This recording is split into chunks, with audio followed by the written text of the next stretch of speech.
अपने देश के लिए कुर्बानी करना है, अपने देश आज़ाद होने के लिए। आज़ादी तुम्हारे खून की कुर्बानी मांगती है।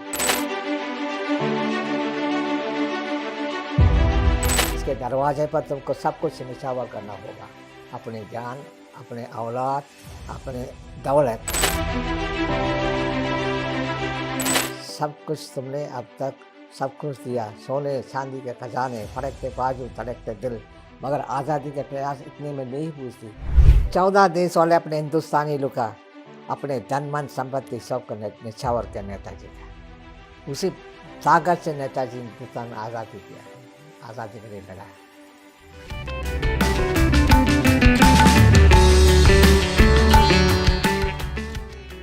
कुछ लोग सुर्खियां बनाते हैं तो कई लोग चुपचाप अपनी छाप छोड़ जाते हैं। Person behind the story podcast में हम ऐसे ही लोगों से बात करेंगे, जानेंगे उनके जीवन, उनके चुनौतियों के बारे में, उनके हौसलों, उनकी उड़ान के बारे में। Person behind the story podcast series के आज पहले संस्करण में हमारे साथ एक बहुत ही खास मेहमान जुड़े हैं, लेफ्टिनेंट आर माधवन पिल्लई। लगभग 100 वर्ष पहले 1926 में आपका बर्मा में जन्म हुआ था। आपका परिवार तमिलनाडु से संबंध रखता है। नेताजी सुभाष चंद्र बोस से प्रेरित होकर आपने इंडियन नेशनल आर्मी ज्वाइन किया और देश की आज़ादी के लिए संघर्ष किया। लेफ्टिनेंट आर माधवन पिल्लई जी, आपका आकाशवाणी के पॉडकास्ट में स्वागत है। आज के भारत में अधिकांश वह लोग हैं जिन्होंने आज़ादी के बाद जन्म लिया है। आप अपने अनुभव से बताएं कि कैसा होता है एक ऐसे देश में जन्म लेना, एक ऐसे देश में रहना जो पराधीन हो। उस वक़्त का अब का बहुत फ़र्क है, हैं? उस वक़्त का है जीना लेकर के आया हम लोग का बड़ा मुश्किल में। आज़ादी होने के बाद में हम बहुत खुश हो गया, हमारे देश आज़ाद हो गया। इसके बाद में हम अपने आज़ादी से जी रहे हैं। कोई काम करो तो अपने कोई किसी के डरने के नहीं है, हैं? अपने देश है, हैं? अच्छे है, आज़ादी के बाद में बहुत अच्छे है हमारे देश। बहुत अभी बहुत तरक्की हुआ। हाँ, कंपटीशन अमेरिका से, चाइना से देखने से अब तो अभी तो 3 नंबर में पहुँच गया। हाँ, बहुत खुशी का बात है। पहले शुरुआत में इंडियन इंडिपेंडेंट लीग के बारे में आप लोग तो पता होगा। ये रासबिहारी बोस ने सिंगापुर आकर के जापानियों ने ब्रिटिश आर्मी को कैद करके रखा था। उन्होंने आकर के जापानी से बातचीत करके इसका कुछ नहीं करना, ये हम आज़ाद हिंद फौज में भर्ती करके हम अपने देश के लिए लड़ेंगे करके वो बनाया था। उस पर ये नहीं बनाया था, रासबिहारी बोस, जनरल मोहन सिंह और जापानी का नाम था मेजर फूजीवारा, तीनों मिलकर के आईएनए बनाया था। उस टाइम नेताजी यहाँ नहीं है, नेताजी बर्लिन में था।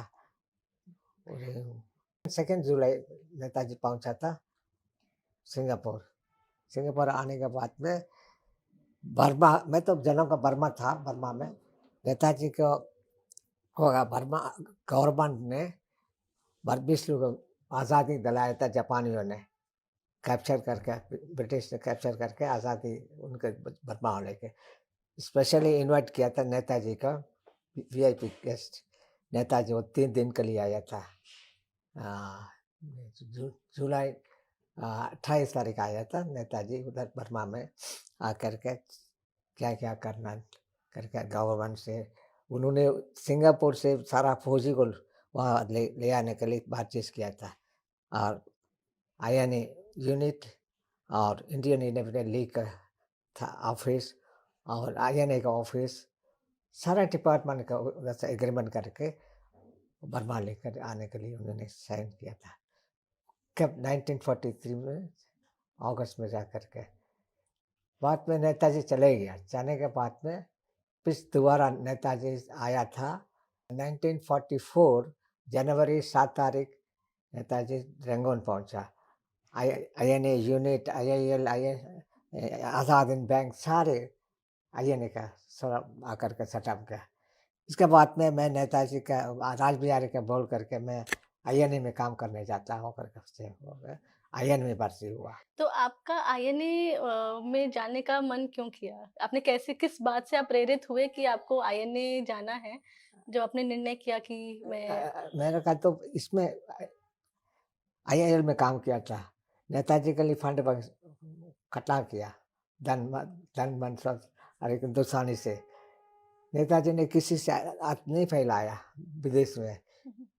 जर्मन जर्मन में जाकर भी मदद किया, उनके सक्सेस नहीं हुआ।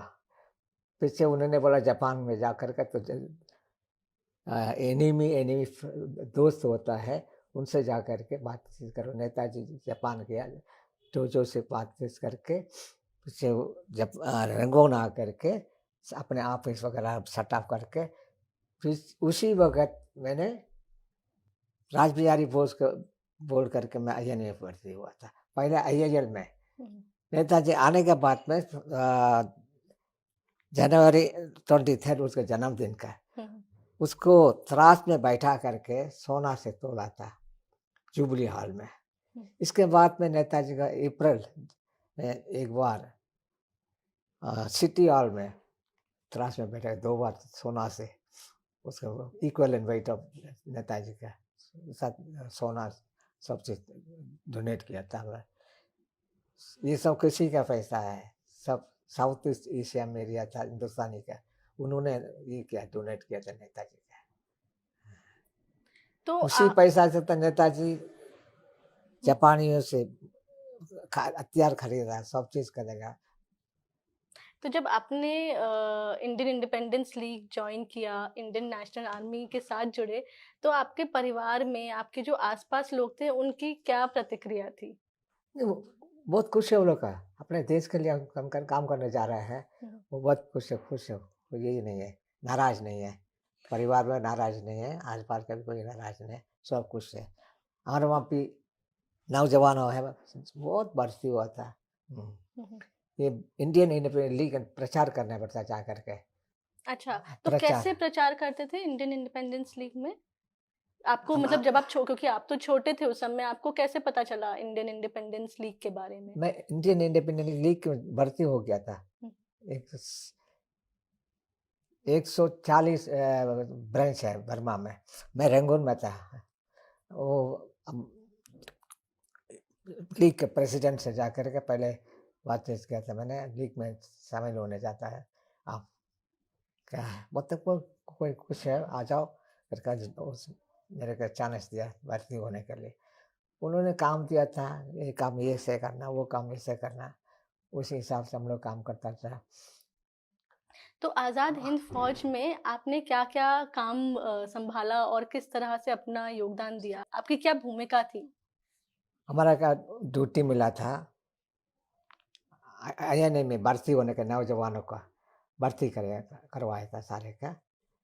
ये बड़ा काम तो रिक्रूटिंग में भर्ती कराया था इनका। तो रिक्रूटमेंट में आपको किन चुनौतियों का सामना करना पड़ता था? कुछ प्रॉब्लम नहीं है, कोई प्रॉब्लम नहीं है, रिक्रूटिंग में है वो लोग खुश है ऑफिसर लोग का। हाँ। तो आप लोगों को कैसे रिक्रूट करते थे? कैसे सिलेक्ट करते थे? लोगों के एक पास टीम बना करके एक एरिया में जाकर प्रचार करना था, अपने देश के लिए कुर्बानी करना है, अपने देश आज़ाद होने के लिए। नेताजी ने भी सिंगापुर से टेलीकास्ट किया था, उसको मैं बताता हूँ आपका, आज़ादी तुम्हारा खून का कुर्बानी मांगती है, इसके दरवाजे पर तुमको सब कुछ निछावर करना होगा, अपनी जान, अपने औलाद, अपने दौलत, कर्ज, सब कुछ तुमने अब तक सब कुछ दिया, सोने चांदी के खजाने, फड़कते बाजू धड़कते दिल, मगर आज़ादी के प्रयास इतने में नहीं पूछती। आज मात्र भूमि में सिर्फ चलाने वाले पुजारियों की जरूरत है, इसलिए मैं वादा करता हूँ कि तुम मुझे खून दो, मैं आज़ादी दूंगा। जी। ये इसका सारा यूनिट से जा करके प्रचार करता था नेताजी का आवाज, लेकिन नेताजी का भाषण में। नेताजी की क्या विशेषता थी कि इतने सारे लोग उनसे प्रेरित हुए और उनके साथ जुड़े? नेताजी क्या है, नेताजी वो अपने एक किला रह करके देश के हिंदुस्तान का आज़ाद कराना करके उनके वंश देश छोड़ के बाहर जा करके काम किया था। इसी अनेक देश 14 देश में हमारा रासबिहारी बोस ने इंडियन इंडिपेंडेंट लीग स्थापना किया था। उसी से प्रचार हुआ था इस नेताजी के बारे से। जी नेताजी के क्या-क्या ज़रूरत पड़ेगा, युद्ध के लिए पैसा ज़रूरत है और सैनिक ज़रूरत है, नौजवानों, हम्म, वो सब का काम हम हम्म, लोग करा के भर्ती किया सबका। हम्म। सब नौजवानों की कोशिश से आईएन में भर्ती हुआ, कोई कमी नहीं है, अपने काम को अच्छे रूप से निपटाया हम लोग का। जैसे आप बता रहे थे कि आईएनए में लोगों को भर्ती किया, तो जब उनकी ट्रेनिंग की बात आती है, अलग-अलग लोग हैं, अलग भाषाओं का हाँ, इस्तेमाल करते हैं, अलग देश का है, अलग भा देश नहीं है, अल प्रांत का। सबको प्रेरित करना, हाँ, सबका ट्रेनिंग करना, वो कैसे होता था? वो जन्म लिया था ना बर्मा में, हुँ, हम सब बर्मीश भाषा जानते हैं, उसी भाषा से काम चलाया जाता है, कुछ कुछ भी हिंदी भाषा से, दोनों भाषा से हम लोग काम चलाता था। हाँ, कोई कष्ट नहीं है, हुँ, एक से मिलना, एक से मदद लेना, कोई है ये नहीं है, आसान है। अभी यहाँ का नेशनल लैंग्वेज हिंदी है, जैसे बर्मा में क्या कर दिया था नेशनल लैंग्वेज बर्मीश लैंग्वेज, वो सब हम लोग पढ़े लिखे हैं बर्मीश, इसलिए हम लोग कोई दिक्कत नहीं है। कई सोशल बैरियर्स होते हैं, महिलाओं को भी आईएनए में भूमिका दी गई। रानी ऑफ झांसी रेजिमेंट में भर्ती कराया था। उसमें लक्ष्मी सहगल था, कैप कर्नल लक्ष्मी सहगल, उन्होंने कमांडेंट था रानी झांसी रेजिमेंट का। आप तो देखा होगा, सुना होगा लक्ष्मी सहगल, उसका घरवाला का नाम प्रेम कुमार सहगल। हाँ, मैं बोलने का भूल गया था। जी, नेताजी ने बनाया आईएनए, उन्होंने 1943 2 जुलाई पहुंचा सिंगापुर, आकर के उन्होंने आईएनए का ये किया, रिव्यू किया था। उस टाइम में 9 guerrilla regiment, first guerrilla regiment का commander Shahnawaz Khan, second guerrilla regiment का कमांडर है I J. Kiani, third guerrilla regiment commander Gulzara Singh, fourth guerrilla regiment commander है G S. Dhillon, fifth guerrilla regiment commander है G W. Rodrigues, seventh guerrilla regiment commander A S. Dara, colonel A S. Dara, eight guerrilla regiment commander Bishan Singh, colonel Bishan Singh, ninth guerrilla regiment commander lieutenant colonel Somasundaram, nine guerrilla regiment बनाया था। इसके बाद में 2 infantry, first infantry, second infantry, first infantry का है commander था PK. Sehgal, और बहादुर SS group इसका कमांडर था बुरहानुद्दीन, इंटेलिजेंट ग्रुप का कमांडर था कर्नल शौकत अली मलिक। ये 2 है स्पेशल ये सीक्रेट ग्रुप, और 3 डिवीजन बनाया था। एक डिवीजन में है 20,000, 3 डिवीजन में 60,000। ये 60,000 कहाँ से बनाया? सिंगापुर से नेताजी बनाया था। 40,000 सिंगापुर से आया था, 40,000 दोबारा भर्ती हुआ था नेताजी आने के बाद में। कौन से देश है बताता हूँ, Burma, Thailand, Burma, Thailand, Burma, Thailand, Indochina, Indochina, national China, Manchuria, Java, Sumatra, Borneo, Philippines, Japan, Hong Kong, Shanghai, Malaya, Singapore, 14 देश में इंडियन इंडिपेंडेंट लीग भी स्थापना हुआ। आईएनए भी वहाँ से ऐसे कलेक्ट करके आईएनए बनाया था 14 देश से। 14 देश वाले अपने हिंदुस्तानी लोग का अपने धन मन संपत्ति सबको निछावर किया नेताजी का। उसी ताकत से नेताजी हिंदुस्तान आज़ादी किया, आज़ादी के लिए लड़ा, किसी से विदेशी से हाथ नहीं नहीं लड़ा। सब अपने मदद, सब हिंदुस्तानी लोग दिया था, बाहर का हिंदुस्तानी लोग। करोड़ों करोड़ों दिया था। हमारा बर्मा में 15 करोड़ दिया। ऐसा मापी सिंगापुर वाले दिया था। सिंगापुर 14 देश में कितना है इंडियन इंडिपेंडेंट लीग है, 14 देश वाला भी नेताजी का वसूल करके पैसा दिया। कितना देश? 14 देश। आप 8 महीने रंगून के जेल में भी कैदी की तरह रहे, तो उस समय आपके क्या अनुभव रहे, कैसी स्थिति थी? देखो और जी, जनवरी 1945 ब्रिटिश ने रिकैप्चर कर दिया। मार्च में, मार्च 3 तारीख का 1945 में। इसके बाद में हम लोग सबको अरेस्ट किया था। अरेस्ट करके जेल में डाल दिया था सबका। सिंगापुर से आया था, उनका भी अरेस्ट करके कुछ लोग को सिंगापुर लेके गया।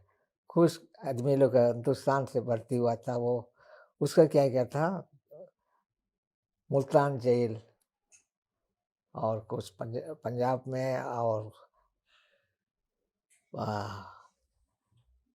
पाकिस्तान में ले जाके उसी जेल में लोग डाल दिया था। कुछ इलाका से भर्ती हुआ था, वो लोग को जन्म लिया था वहाँ वो लोग का। हम तो उधर का बर्मा का है, हम लोग बर्मावासी सब वो रंगून जेल में थे 8 महीना। तो वहाँ पे मुश्किल भी होगी। महसूस कुछ नहीं किया हमने। ये भी हमारा है, देश के लिए मैंने काम किया है। अभी ये मेरा के लिए तौबा मिला। मैं जेल से ना टाइम में मैं बुरा नहीं समझा। मैं एक तोहफा मिल गया, देश के लिए काम किया था, आज़ादी के लिए एक तोहफा मिला करके मैं खुशी से जेल के अंदर गया था। जेल के अंदर से अपने भाई लोग है, सब हिंदुस्तानी लोग है जेल में, हम लोग को मिल करके एक साथ रहता था उसमें। जब देश आज़ाद हुआ हाँ। 15 अगस्त 1947 को, तब आप किधर थे और आप क्या महसूस कर रहे थे? और उस समय आपने क्या सोचा था कि भविष्य का भारत कैसा हो? उस टाइम हमने क्या सोचा, हमारा देश तो आज़ाद हो गया, हमारा देशवासी सब फ्रीडम से रह सकता है, फ्रीडम से काम कर सकता है, फ्रीडम से दूसरे देश में एक्सपोर्ट इंपोर्ट भी कर सकते हैं। अभी मैं किसी किसी विदेशी का डरने का नहीं है। टॉर्चर दिया था, दुख दिया था ब्रिटिश वाले, इन्हें भगा दिया नेताजी। नेताजी वजह से इन्होंने देश छोड़ कर दिया, गांधी की वजह से नहीं है, जवाहरलाल नेहरू की वजह से नहीं है।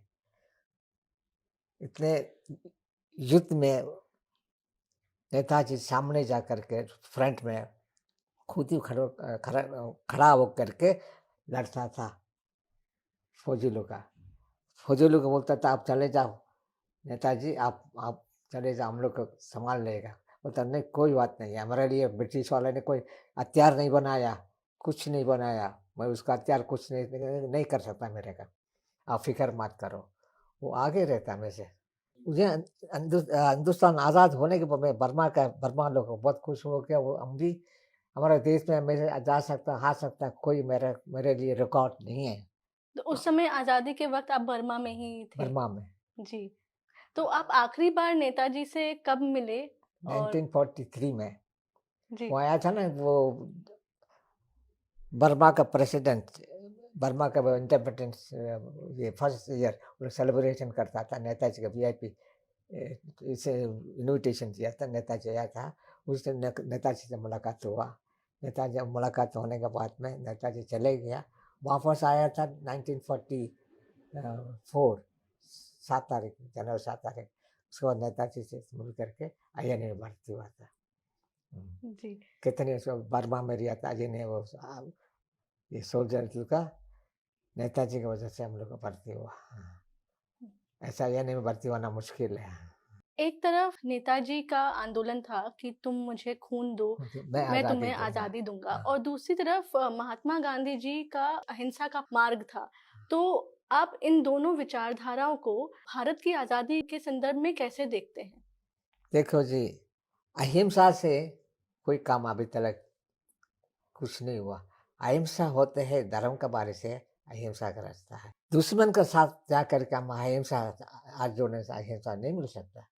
दुश्मन को हथियार से लेकर के हथियार से मारना है, पत्थर से लेकर के पत्थर से मारना उनका, तो हम जीत सकते हैं दुश्मन का। गांधी जी पॉलिसी से आज़ादी नहीं मिला है, अहिंसा से मिला नहीं है देश का आज़ादी।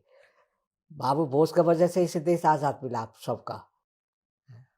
बाबू बोस नहीं होने से आज़ादी नहीं मिलेगी, देश छोड़कर जाते नहीं है ब्रिटिश वाले ने।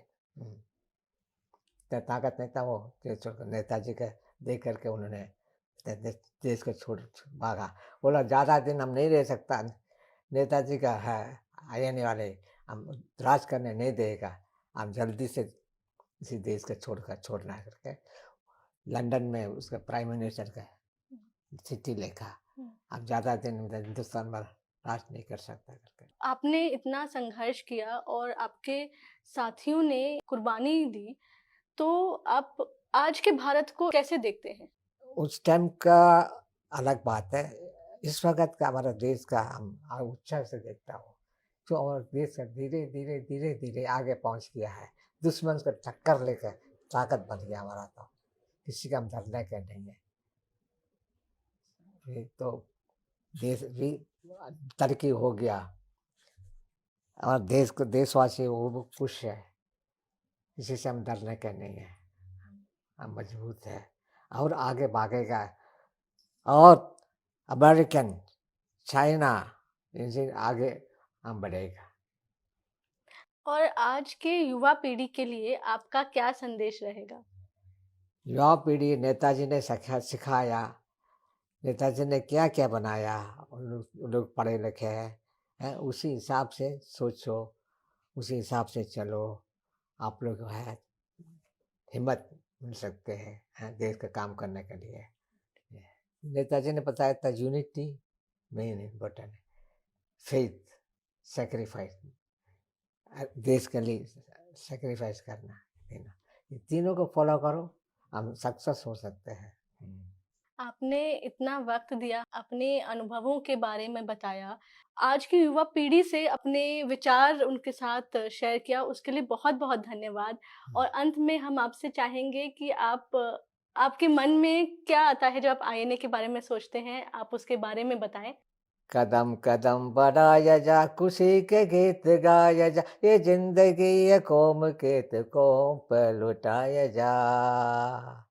तू शेरे हिंद आगे बढ़ने से फिर भी तू ना डर, उठा के दुश्मनों के सर जो से वतन बढ़ाया जा। कदम कदम बढ़ाया जा, खुशी के गीत गाया जा, ये जिंदगी ये कौम के तो कौम पर लुटाया जा। तेरी हिम्मत बढ़ती रहे, खुदा तेरा सुनता रहे, जो सामने अड़े तेरे तू खाक में मिलाया जा। कदम कदम बढ़ाया जा, खुशी के गीत गाया जा, ये जिंदगी ये कौम की तो कौम पर लुटाया जा। चलो दिल्ली पुकार के, कौमी निशान संभाल के, लाल किले पे गाड़ के लहराया जा, लहराया जा। कदम कदम बढ़ाया जा, खुशी के गीत गाया जा, ये जिंदगी ये कौम की तो कौम पर लुटाया जा। जय हिंद।